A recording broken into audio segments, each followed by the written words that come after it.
वाचवा, शास्त्रींचे प्राण वाचणं फार गरजेचं आहे. शास्त्रींना वाचवा, काहीतरी करा. शास्त्रींना वाचवा. महाराज, महाराज काहीतरी करावं. शास्त्रींना वाचवा. महाराज उपाय सांगा. महाराज उपाय सुचवा. शास्त्रींना वाचवा. गण गण गणात बोते, गण गण गणात बोते, गण गण गणात बोते, गण गण गणात बोते, गण गण गणात बोते, गण गण गणात बोते, गण गण गणात बोते. अरे विद्याधर, हे वेळ नुसतं नामस्मरण करत बसण्याचे नाही, आरडाओरडा करण्याची नाही.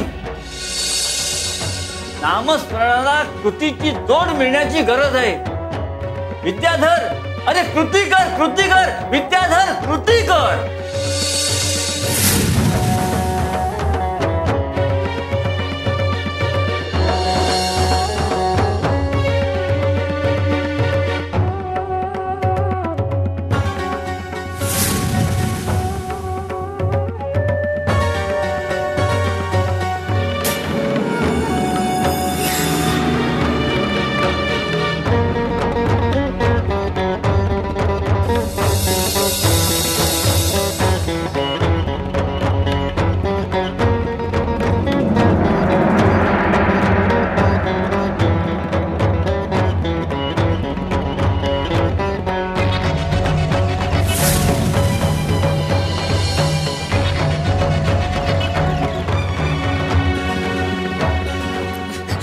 गणगणात बोते.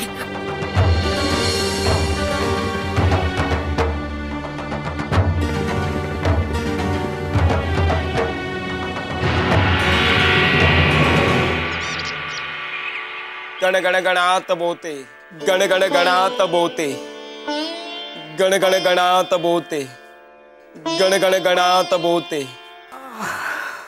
गण गण गणात बोते, गण गण गणात. शास्त्री बुवा, महाराज, महाराज खूप उपकार झाले तुमचे. शास्त्री बुवांची जबाबदारी माझ्यावर होती. त्यांच्या जीवाचं काही बरं वाईट झालं असतं तर सारा दोष माझ्यावर आला असता. शास्त्री बुवा, बरं वाटतंय ना आता? बरं वाटतंय. अरे सर्पदंश झाल्यानं माझ्या अंगात विष भिनलं आणि मी मूर्छित झालो. जहाल विष माझ्या अंगात भिनून देखील मी आज जिवंत आहे याचं आश्चर्य वाटतंय मला.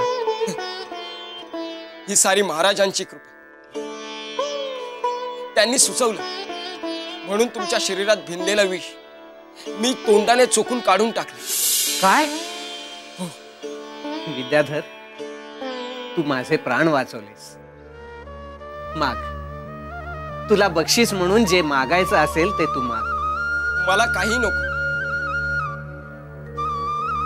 महाराज नेहमी म्हणतात कोणतेही सत्कर्म करताना ते निरपेक्ष भावनेनं करा. खरंच मला बक्षिसाची अपेक्षा नाहीये. तुमचे प्राण वाचले हेच मी माझं भाग्य मानतो आणि महाराजांचे आभार मानतो. नाही, माझी तुला बक्षीस देण्याची इच्छा आहे आणि ती मी पूर्ण करणारच. हो, बक्षीस म्हणून माझ्या चित्राचा म्हणजे माझ्या मुलीचा हात तुझ्या हाती देण्याचं वचन देतोय मी तुला विद्याधर. शास्त्री बुवा, हो. गावी गेल्यानंतर तुझ्या आईला माझ्या घरी घेऊन ये, म्हणजे तिथेच आपण लग्नाची बोलणी करू.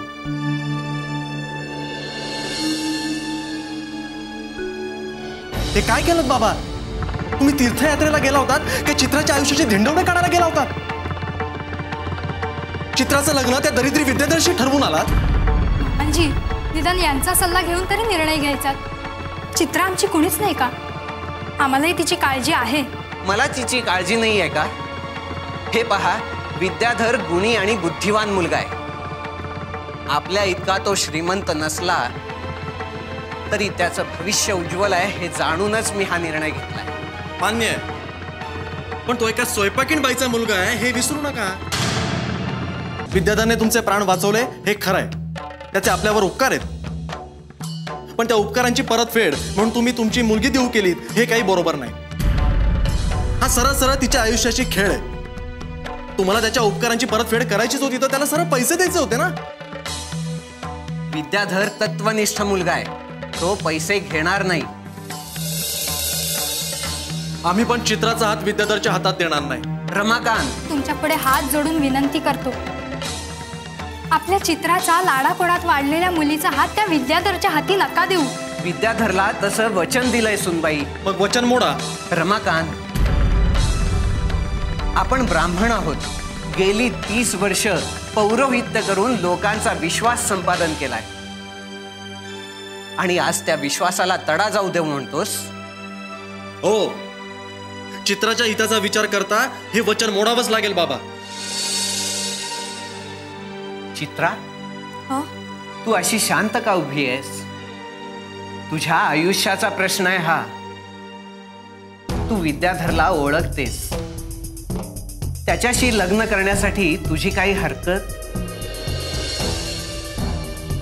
नाही. मन चित्रा, त्या विद्याधरशी लग्न करून तू कधी सुखी राहू शकत नाहीस. मोठ्या माणसांमध्ये आजवर मी कधी बोलले आहे का दादा? तुम्ही एकमताने जो काही निर्णय घ्याल तो मला मान्य असेल.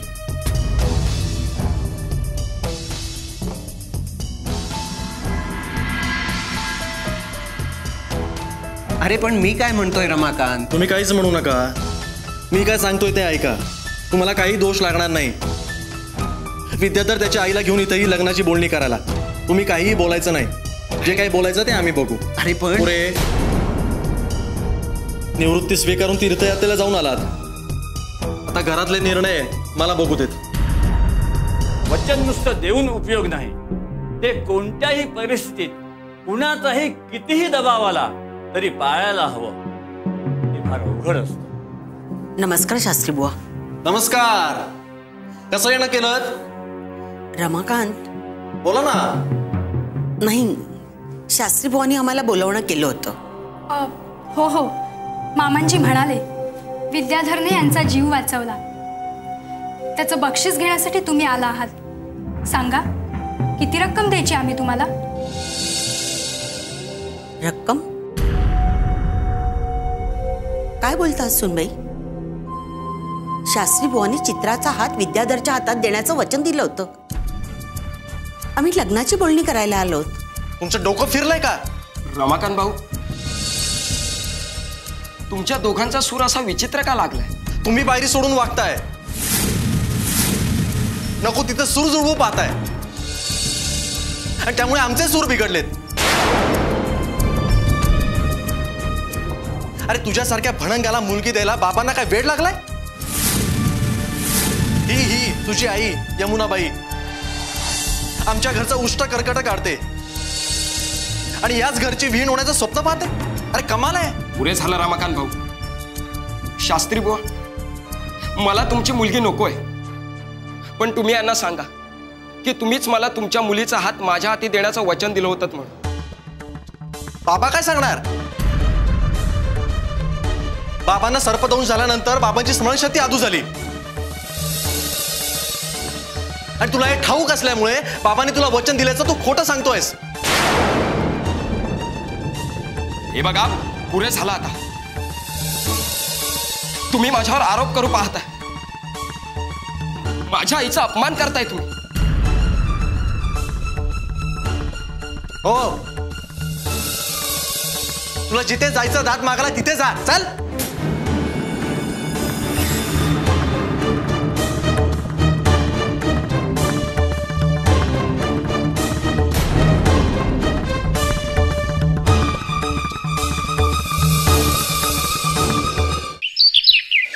हा, बोल विद्याधर, काय फिर्याद आहे तुझी? अनंत शास्त्री मला गुरु समान आहे. त्यांच्या विरुद्ध फिर्याद करायला मी धजावलो. याचं कारण की गुरुपेक्षाही श्रेष्ठ असणाऱ्या माझ्या आईचा त्यांनी अपमान केला. माझ्या आईला न्याय मिळावा एवढीच माझी माफक अपेक्षा आहे. अच्छा, तुमचा अपमान झाला म्हणजे नेमकं काय झालंय? शास्त्रींनी स्वतःच्या मुलीचा हात त्याच्या हातात देण्याचं वचन त्याला दिलं आणि आता ते या लग्नाला नकार देत आहेत. बोला अनंत शास्त्री, यमुनाबाई सांगतायत ते खरं आहे का? म्हणजे ते हे आपलं बोला बोला शास्त्री बुवा बोला. मला नीटसं काही आठवत नाहीये आणि हल्ली माझी स्मरणशक्ती सुद्धा मला साथ देत नाहीये. याच गोष्टीचा फायदा उठवतायत हे. याच्यासारख्या भणंगाला बाबा आपली मुलगी देण्याचं वचन कधीही देणार नाही. आमच्यासारख्या श्रीमंत प्रतिष्ठित घराण्याशी सोयरी करायला मिळावी म्हणून खोटं बोलतायत हे. मी आज तगायत कधीच खोटं बोललेलो नाही. मी शपथ घेऊन सांगतो, यांचा मुलीचा हात माझ्या हाती देण्याचं यांनी वचन दिलं होतं. याचा काही पुरावा आहे का तुमच्याजवळ? पुरावा? हा, पुरावा दे आणि मग बोल. शास्त्री बुवांनी तुला वचन दिलं त्यावेळी अशी कोणी व्यक्ती होती का तुमच्याजवळ जी तुमच्या बाजूने साक्ष देऊ शकेल? नाही, आम्ही फक्त दोघंच होतो. नाही, पण तिसरी व्यक्ती होती. कोण होती ती तिसरी व्यक्ती? गजानन महाराज.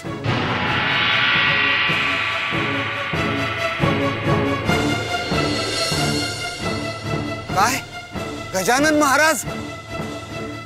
हो, त्यांच्या समोरच यांनी मला वचन दिलं होतं. म्हणजे तुझी साक्ष द्यायला गजानन महाराज येणार आहेत इथे? हो. विद्याधर, होय, मी आणि महाराजांना.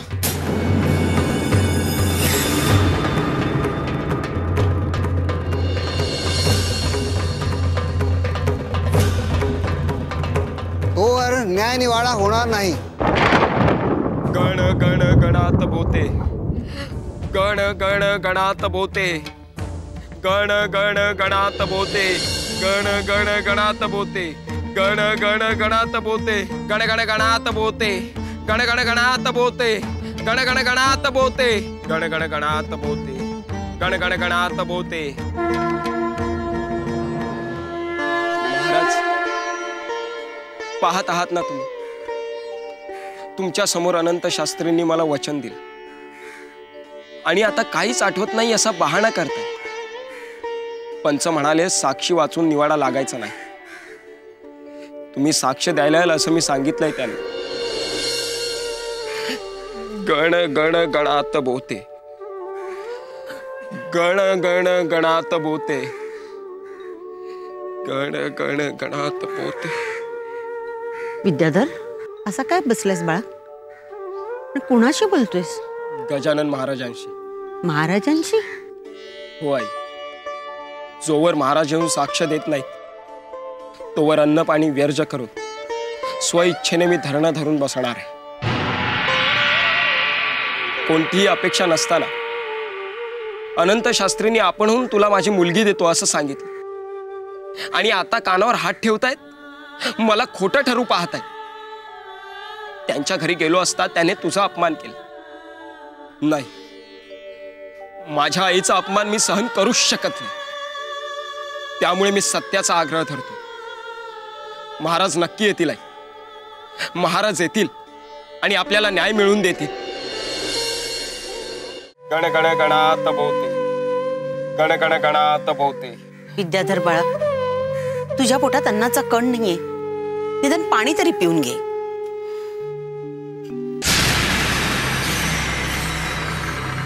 घ्या. विद्याधर महाराज बसलेत समाधी लावून. यमुनाबाई, अहो सांगा तुमच्या मुलाला पुरे आता. गजानन महाराज काही येणार नाहीत, मात्र उपाशी पोटी जीव जायचा. विद्याधर चल उठ. हा असा उठायचा नाही, पादुकाच फेकून देतो. फार बोलताय रमाकांत भाऊ. माझ्या आईने स्थापन केलेल्या गजानन महाराजांच्या पादुका आहेत या. तुमच्या पायातील वाहना नव्हेत. बघा कसा बोलतोय. सुंब जळाला पण पिळी नाही गेला. अरे कुठे तुझे गजानन महाराज? हा, येणार होते ना साक्ष द्यायला? येतील महाराज, नक्की येतील. येतील? या गजानन महाराजांच्याच पादुका आहेत ना? बघ कशा फेकतो ते.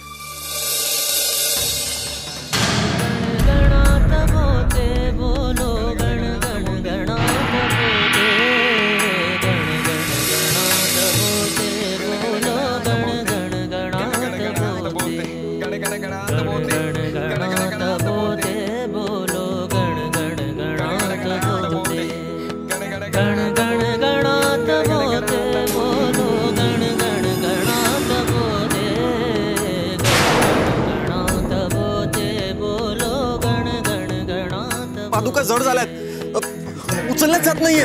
काय सांगतोयस काय? हो, पादुका जड झालेत. थांब थांब, मी पाहतो.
महाराज, पहा माझ्या लेकराची काय अवस्था झाली आहे ती. खऱ्याला कसोटीतून जावं लागतं यमुना.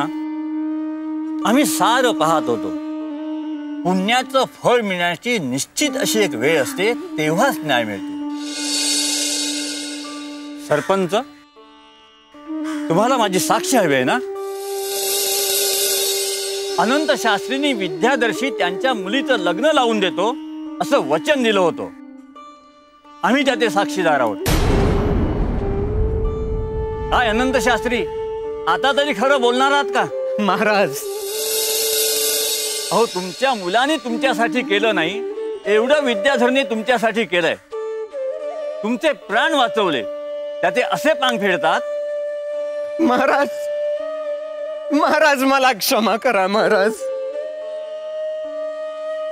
मी कबुली देतो की विद्याधरला मी तसं वचन दिलं होतं, पण माझ्या मुलाला ही सोयरीक पसंत नव्हती. मी काही करू शकत नव्हतो.